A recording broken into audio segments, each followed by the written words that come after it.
Saya lanjutkan di halaman selanjutnya. Tindakan menerima pendaftaran Gibran secara melawan prosedur merupakan salah satu bentuk pelanggaran terukur. Tentang pelanggaran terukur, Mahkamah dalam berbagai putusan perselisihan hasil pemilu kepala daerah mempertimbangkan sebagai pelanggaran yang tidak dapat ditolerir dan diberi sanksi pembatalan sebagai peserta pemilihan. Ada beberapa putusan mahkamah yang mendiskualifikasi calon pemenang dalam kontestasi pemilihan umum kepala daerah, yakni terbukti tidak memenuhi syarat. Hal ini dapat dikumpulkan sebagai berikut, ada 4. Pertama, putusan diskualifikasi calon Bupati RD Dabi dari pasangan calon Bupati dan Wakil Bupati Kabupaten Yalimo nomor 1. Karena apa? Karena tidak lagi memenuhi syarat sebagai pasangan calon peserta pemilihan Bupati dan Wakil Bupati Yalimo. Melalui putusan tersebut, Mahkamah menyatakan memerintahkan KPU Yalimo menyelenggarakan kembali pemungutan suara ulang di seluruh TPS dengan terlebih dahulu mengganti saudara Edi RD Dabi. Nomor 2 adalah putusan 132 tahun 2020 atas pemilihan umum kepala daerah di Kabupaten Bovendigul. Pada putusan itu MK mendiskualifikasi pasangan calon atas nama Yusak Yaluo dan Yakob Waremba atas dasar calon bupati tersebut ternyata tidak memenuhi syarat jeda 5 tahun dari bebas murninya mantan terpidana korupsi. MK kemudian memerintahkan pemungutan suara ulang di seluruh TPS tanpa diikuti oleh pasangan calon tersebut. 3. Putusan Mahkamah Konstitusi Pemilu Kada Bengkulu nomor 57 tahun 2008. MK mendiskualifikasi pasangan calon Dirwan Mahmud dan Hartawan karena melakukan pelanggaran terukur, yakni tidak memenuhi syarat calon kepala daerah. Sama halnya dengan putusan Pilkada Kota Tebing Tinggi nomor 12 tahun 2010, MK pun mendiskualifikasi pasangan calon karena melakukan pelanggaran terukur, yakni tidak memenuhi syarat calon. Mahkamah dalam putusannya nomor 85 tahun 2022, ada di bukti V5, telah menegaskan tidak terdapat perbedaan rezim pemilihan antara pemilihan umum kepala daerah dengan pemilihan umum legislatif dan presiden. Sehingga adalah tepat menurut kami jika MK memutuskan diskualifikasi Gibran karena adanya kondisi spesifik yang sama dengan perkara-perkara sengketa pemilu kada yang tadi disebutkan di atas. Oleh karena paslon 02 terbukti melakukan pelanggaran terukur, tidak memenuhi syarat calon dan didiskualifikasi, maka agar hak konstitusional pemilih yang telah mencoblos paslon 02 tersebut tidak hilang dan hangus sia-sia, maka beralasan hukum untuk memberikan kesempatan ulang kepada para pemilih tersebut menggunakan hak pilihnya dengan benar melalui pemungutan suara ulang. Pemohon memohon kepada MK agar memerintahkan termohon untuk melakukan PSU yang hanya diikuti oleh pasangan calon yang tidak melakukan pelanggaran terukur dan spesifik tadi, dalam hal ini mohon dan pasangan calon nomor urut 3. Bagian yang lainnya, lumpuhnya independensi penyelenggara pemilu karena intervensi kekuasaan. Lumpuhnya independensi penyelenggara pemilu yang terjadi saat ini merupakan bagian dari skenario Presiden Joko Widodo untuk melanggengkan kekuasaannya. Tindakan ini dimulai saat Presiden Joko Widodo menunjuk dan mengangkat tim seleksi KPU dan Bawaslu pada tahun 2021.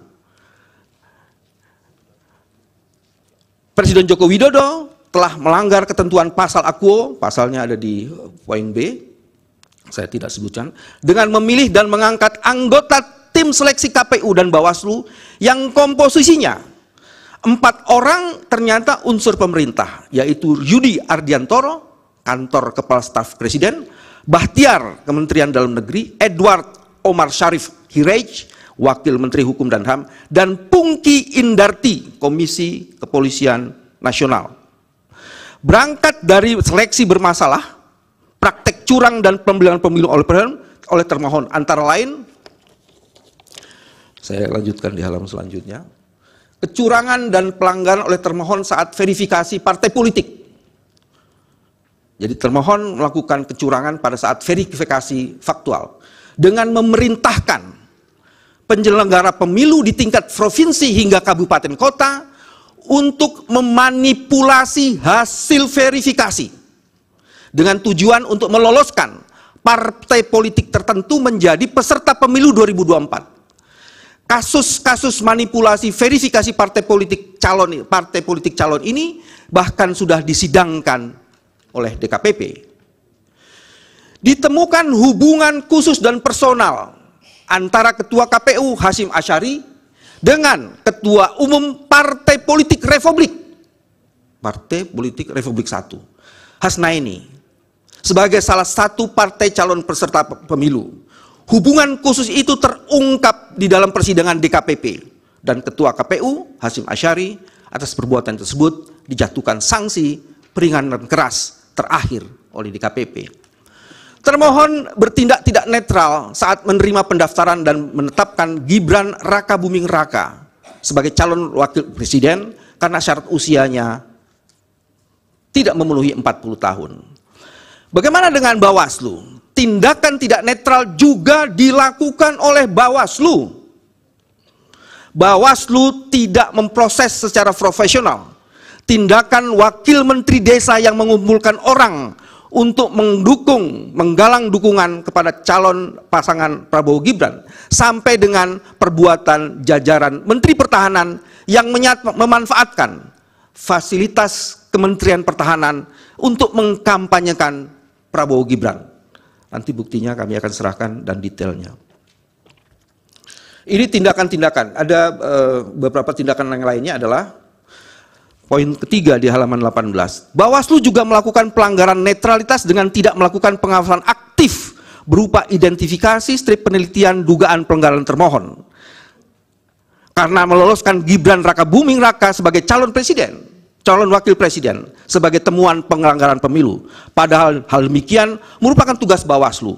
Apalagi di dalam salah satu cross eksaminasi di DKPP, ternyata belum ada berita acara yang dikonfirmasi oleh Bawaslu tentang proses pendaftaran itu.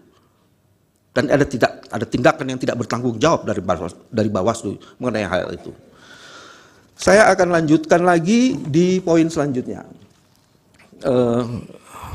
Langsung di halaman 20 atau 21. Soal nepotisme paslon 02 menggunakan lembaga kepresidenan. Nepotisme paslon 02 dengan menggunakan lembaga kepresidenan bukan sesuatu yang kebetulan dan terjadi begitu saja. Nepotisme ini terjadi sebagai dampak ikutan dari ambisi Presiden Jokowi untuk melanggengkan kekuasaannya. Nanti akan ada flowchart yang akan menjelaskan itu. Oh ya. Majelis, ini ada flowchart yang kami jelaskan. Saya akan singkat saja, tidak membacakan, jadi saya publik mengetahui karena ini fakta noto. Pertama kali akan menambah periode masa jabatan presiden. Instrumennya amandemen Undang-Undang Dasar 1945 oleh pembantu Jokowi. Itu terjadi mulai Maret 22. Dan ada pengarahan aparatur desa untuk 3 kali masa jabatan presiden. Ini gagal. Usaha yang kedua adalah memperpanjang masa jabatan. Ada instrumen dan framing yang berkali-kali dilakukan melalui media, melalui wacana dari para menterinya. Itu November 2022. Jadi setelah Maret, upaya yang pertama gagal, masuk upaya yang kedua. Ini pun melakukan kegagalan. Dan kita sekarang sedang dalam periode ketiga, menentukan presiden berikutnya. Inilah yang dilakukan oleh Presiden Jokowi. Jadi instrumennya adalah, menurut pendapat kami, putusan MK nomor 90 tahun 2023 dilanjutkan dengan mengendalikan penyelenggara pemilu, mengkooptasi alat-alat kekuasaan negara, menjinakkan partai politik. Dan ini yang mengakibatkan, setelah tadi prinsipal kami sudah mengemukakan, ada konsekuensi Indonesia sekarang ada di persimpangan jalan. Apakah kekuasaan pemilihan presiden akan tetap berada di tangan rakyat sesuai pasal 1 Undang-Undang Dasar 1945, ya, terjemahannya seperti itu, atau pemilihan presiden justru ditentukan oleh presiden sebelumnya. Perpanjangan masa jabatan presiden digularkan, ini detail informasinya, oleh Menteri Koordinator Kemaritiman dan Investasi Luhut Binsar Panjaitan. Menteri Luhut mengaku ide tersebut berasal dari big data pengguna media sosial di Indonesia sebesar 110 juta. Dan kemudian selain Menteri Luhut ada juga Menteri Bahlil Lahdalia yang mengungkapkan persoalan yang sama.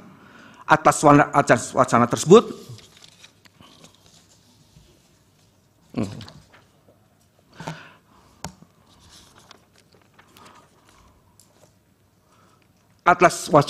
terlihat perbedaan sikap Presiden Jokowi yang awalnya seakan-akan menolak wacana dimaksud, pernyataan di 2019, tapi kemudian menyatakan hal demikian sebagai bagian dari demokrasi.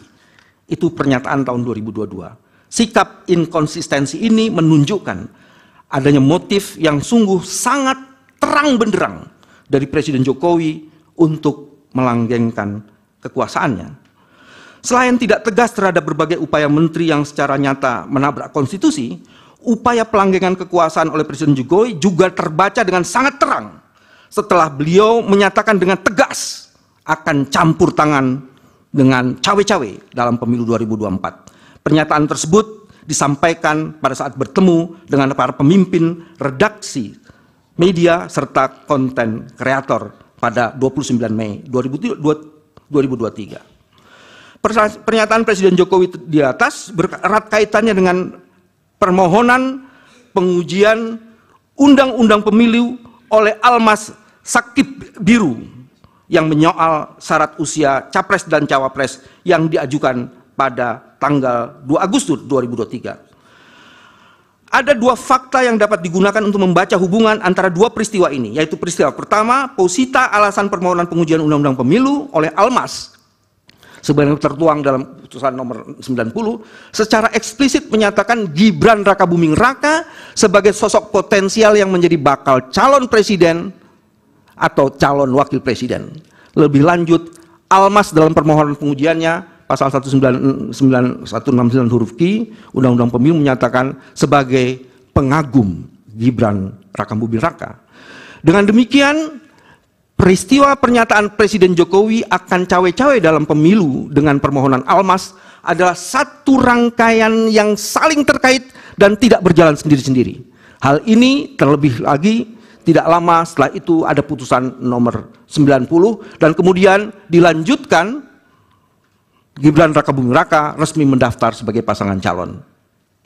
Sebagai penyelenggara negara, padahal presiden terikat dengan sumpah jabatannya yang diucapkan saat dilantik sebagaimana tersebut dalam pasal 9 ayat 1 Undang-Undang Dasar. Mohon izin menyebutkan ini karena ini sangat penting. Demi Allah, begitu kata sumpah jabatan presiden. Demi Allah saya bersumpah akan memenuhi kewajiban sebagai Presiden Republik Indonesia atau Wakil Presiden Republik Indonesia dengan sebaik-baiknya dan seadil-adilnya memegang teguh Undang-Undang Dasar dan menjalankan undang-undang dan peraturannya dengan seluruh-seluruhnya serta berbakti untuk nusa, kepada nusa dan bangsa.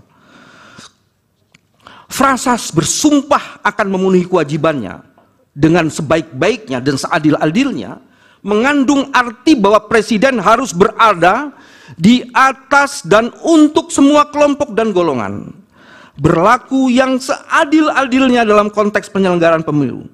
Harus dimaknai bahwa presiden akan bertindak netral, tidak memihak serta tidak bertindak untuk menguntungkan salah satu pasangan calon atau merugikan pasangan calon lainnya. Sikap netral presiden serta penyelenggara negara lainnya juga merupakan amanat Undang-Undang Pemilu, yakni pasal 26 ayat 2 Undang-Undang Pemilu.